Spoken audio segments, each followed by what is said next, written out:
This was a good decision. This is Buffalo Trace. I don't know if your area you can find Buffalo Trace very easily, but about half of the year it's hard for us to find Buffalo Trace in our area. So I saw a bottle, snatched it up. It was a very good decision. And decisions are what I want to talk about today with you. I would like to suggest to you that it's possible that you experience what many other people experience toward the end of the day, a thing we call decision fatigue. Have you ever experienced this before? You are at the end of the day, you come home perhaps, and someone asks you a very simple, innocuous question. What would you like for dinner? And you simply can't answer it. I don't know, your head on a platter. You find yourself very, very frustrated. You get toward the end of a long meeting, for example. Maybe the meeting is stretched way on. It's 2.5, 3.5, 4.5 hours. And at the end, someone drops a big question that's going to require some focus, some attention, some willpower, and you just don't have it. So you have a hard time making decisions. That's what we call decision fatigue. This is actually a neurochemical and neurological phenomenon that's been identified recently. The idea is that you and I run out of the ability to easily, quickly, efficiently make decisions. We make hundreds, if not thousands, of decisions a day. And those decisions that I'd like to talk about are the ones where we have to pause and think and decide. And maybe it's that quick, maybe it's a second and a half, or maybe it's minutes, or maybe it could go on for an hour to pause, think about, consider, and then make a decision and not back up and guess again. That's the kind of decisions that actually I'd like to talk about. Those are the kind of decisions that when we make very many of them, fuel this thing we call decision fatigue. I talk about this all the time. We've mentioned it in a couple of other earlier videos.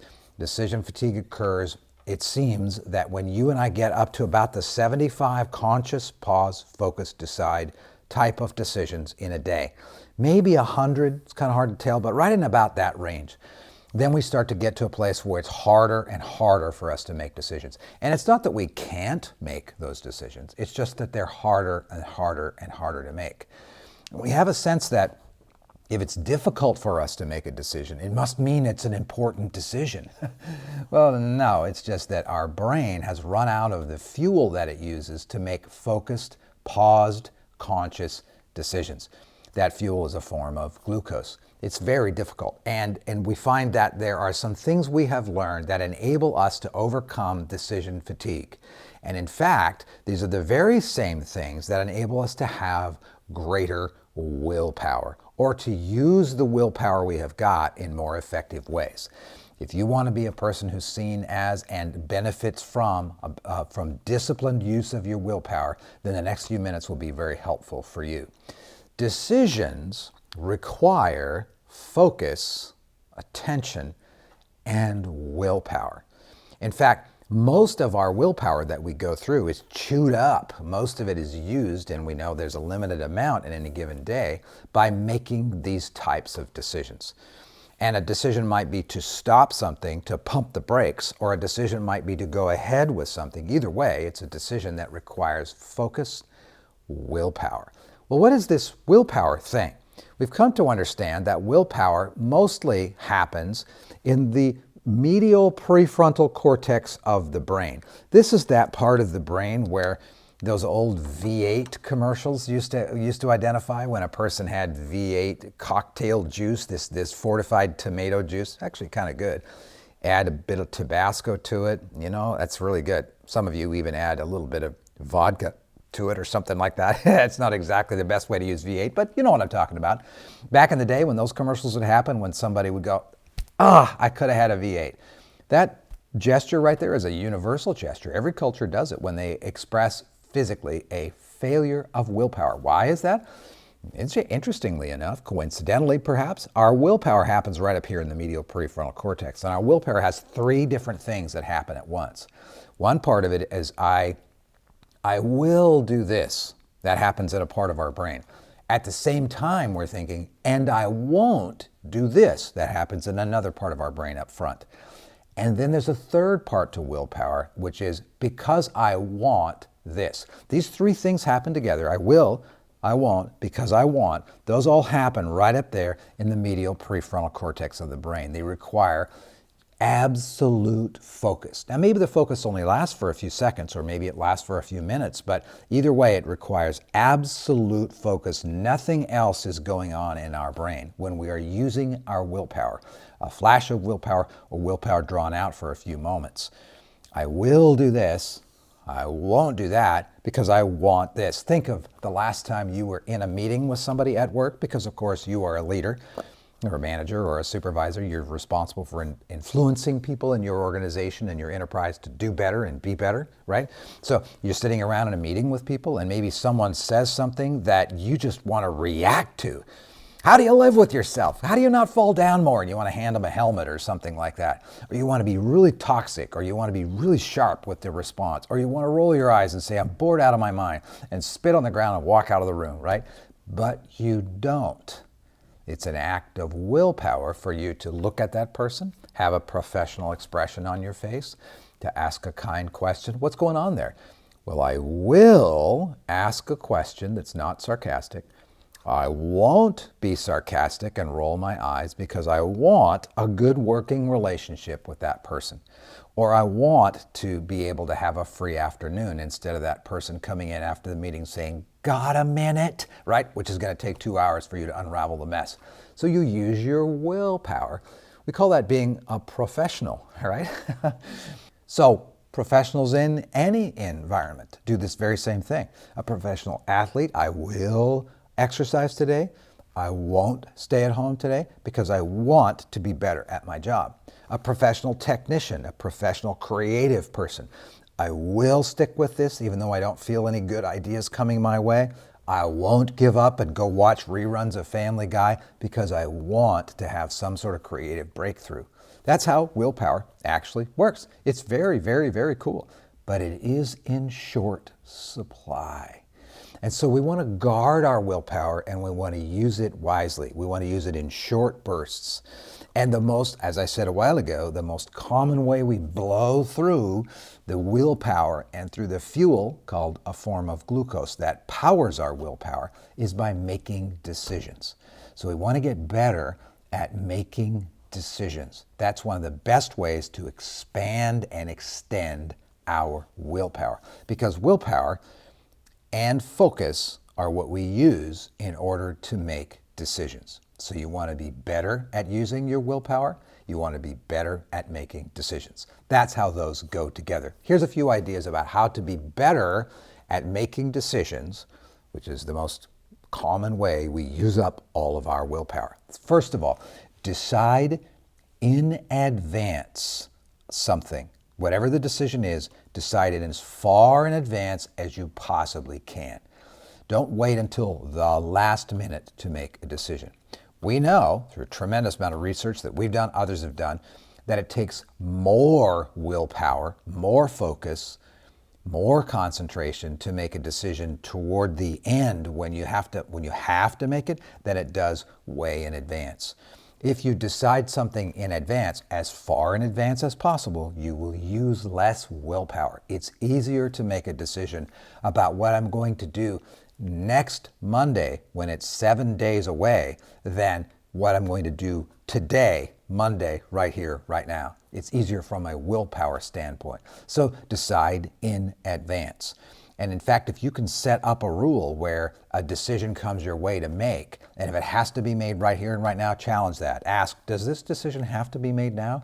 Could I make that decision later? Is it possible to move the thing out, is what I'm trying to say, to move the moment of inflection out far enough that I can make a decision without the pressure of the decision? So in effect, by moving, if something has to be presented to you this way, has to be decided on a Wednesday, and you could say, can we make that decision next Wednesday instead of this Wednesday?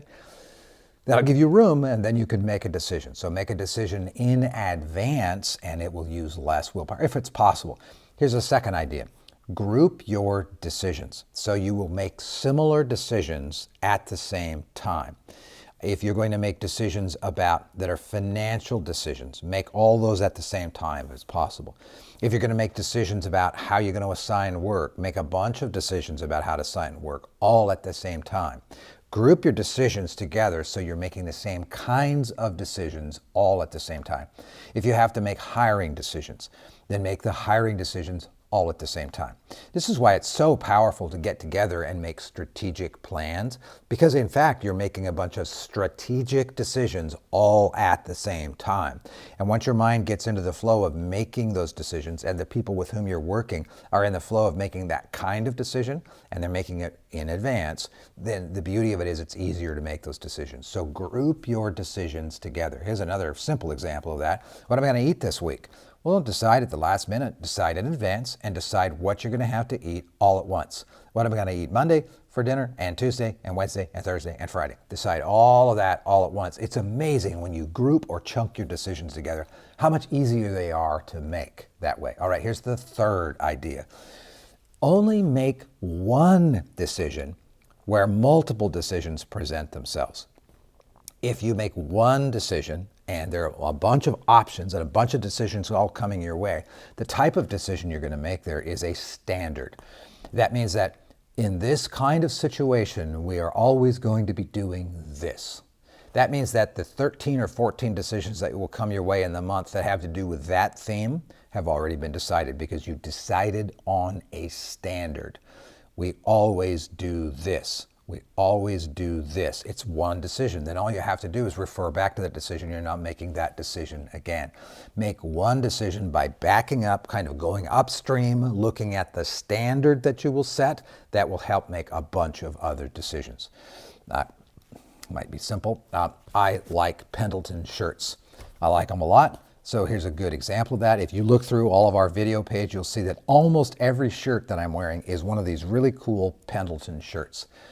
I like them a lot. I think they're very cool. They last a long time and they're very comfortable. And I decided a while back when we decided to build this Hilt Academy YouTube channel that I was going to have a certain look. And I said I want to have Pendleton shirts. Part of it was I already had 7 or 8 of them. And another part of it was I like that look on camera. They're also incredibly comfortable and they last forever. They're 3 times as much as a normal shirt, but they last 10 times as long. So you do the math, right? So I made one decision. Instead of saying, what am I going to wear every time I sit in front of this camera, I said, I'm going to wear Pendleton shirts. One decision, and that fits all. If it's not a Pendleton shirt, you're not ever going to see it on this YouTube channel. There. Now there's a bunch of other shirts I could do. I'm not second guessing that, but that one decision makes all the rest of the decisions a whole lot easier. So there's some ideas. There's one more, and that is schedule your decisions. Don't let a decision roll around in your head like I need to decide this, I need to decide this, I need to decide this. Actually open your calendar, digital or literal calendar, and find when am I going to decide this. Put it on your calendar, Friday morning, 9:15 in the morning, decide X, whatever that thing is. Put it on your calendar. Then don't think about it very much. When it comes up, you will have already kind of rehearsed it in your mind, but you won't come up to the decision and back away, and come up to the decision and back away. Just put it on your calendar. That will help you extend your willpower. It's pretty powerful. There you go. There's 4 ideas that will help you a lot when it comes to extending your willpower and making your decisions a whole lot more effective. Let me give you 5 really quick pro tips. You thought you just got 4 ideas. Oh, but no, but wait, there's more. There's 5 pro tips that I want to share with you. How do you extend your willpower so that you can make better decisions? If you can only make 75 or 100 pause, focus, conscious decisions in a day, but you've got that kind of job or that kind of life where you need to make a lot more than that, well, how do you make more decisions in a day? Well, number 1, eat often. Eat several times throughout the day, but very, very small meals, and meals that have a lot of protein and a lot of fiber. Vegetables, meat, whatever. Lean meat, a lean protein, and fiber. That enables your brain to function better when it comes to making decisions. If you eat a bunch of donuts throughout the day, it'll be like you got shot with a bear tranquilizer, and it'll be hard for you to make good decisions. Here's the second one. Hydrate. Drink a lot of liquids. Well, actually, water is probably better. There is some water in this, I'm certain, but this is not what I mean. Hydrate. You know how much water you need to drink. Drink a lot of decisions. If you find that you are experiencing decision fatigue around noon or 1 or 2 in the afternoon, it's possible you didn't have enough water. Drink some water. See what happens. A little science experiment. Pound some water. And then notice about 20 to 30 minutes later, is it easier for you to make decisions? Here's the third pro tip. Free up your focus space. That relates to your calendar again. Put things on your calendar so you're not carrying them around in your head. If you put them on your calendar, then when they come back into your consciousness, you can actually think, no, I've got that scheduled for tomorrow afternoon. And you can shunt it off to the side and not have to worry about it. Free up mental space. Free up the focus. Free up your willpower by putting things on your calendar and following your calendar to whatever degree you possibly can. Make, number 4, only your decisions. A lot of decisions that'll come your way, because you're a leader, you're a manager, you're a supervisor, are really not even decisions you need to make. Maybe that person is experiencing decision fatigue, so they're trying to hand it off to you to decide. I don't know, I can't decide, so they hand it off to you. No, it's not your decision to make. That's the person who needs to make that decision. Always ask yourself, is this my decision? Or is someone else the person who needs to make this decision? And then make sure that they make that decision. Only make your decisions. When people come to you and they try to hand something off to you to decide, ask them these 3 questions. What problem are you trying to solve? What have you tried already? What would you do if I wasn't here? And then hand it back to them. And you'll find out a lot of powerful things will happen as a result of that. All right? Make only your decisions. Here's the 5th pro tip. Put off big financial purchases that are impulsive. Oh, I should buy this right now. You know, if it's more than $100 or something like that, pause, think, no, I'm not going to make that decision until later. That's like one of those decisions you kick the can down the road. Kick it down the road a week or a month, and don't make that decision right here and right now. Put it off down the road if it's a financial decision. And by big, maybe it's $100 for you, or maybe it's $100,000 for you. Put those decisions off so you have enough time to actually ruminate on those and think about them, and then put them on your calendar and make them at that point in time. You know, there's 5 pro tips for you. If you want to eat some blueberries, that also helps. If you want to eat some almonds, that also helps. And halfway through the day, it helps kind of boost your ability to make decisions, your ability to pause, focus, decide, and move on. One more thing, and we're out. You ready? If you're a worrier, all worry is fear turned way down on simmer. And you're coming up to something you're worried about, you're afraid of, and then you can't decide, and then you back off, and then come up to it, and back off, and come up to it. It is as though you're deciding that thing 30 or 40 or 50 times a day. That's what worry is. So take your worry, the thing, what am I worried about here? What am I afraid of? What needs to be decided? And put it on your calendar too. In fact, actually write in your calendar or enter in your calendar, scheduled time to worry about something. I'm going to worry about this Thursday afternoon at 3 o'clock. You will be amazed at how big of a difference this small change will make. All right, try a couple of these ideas, see which ones work for you. One more thing. If you like this, hit the like button. If you've not subscribed to this yet, hit subscribe. That tells us that there's some folks who'd like to hear more of these things. You can share it with people too if you know somebody who has a hard time making decisions, or they're in a position where they are just surrounded by and inundated by decisions that they have to make, so that by the time they get to 3 in the afternoon, they are as grouchy as Attila the Hun. Well, that's not me, because I have had some wonderful, wonderful Buffalo Trace. That was a good decision. That was a very good decision. We could talk in another video about what alcohol does to your ability to make decisions, but we won't talk about that now. Here's to you. Have a great day.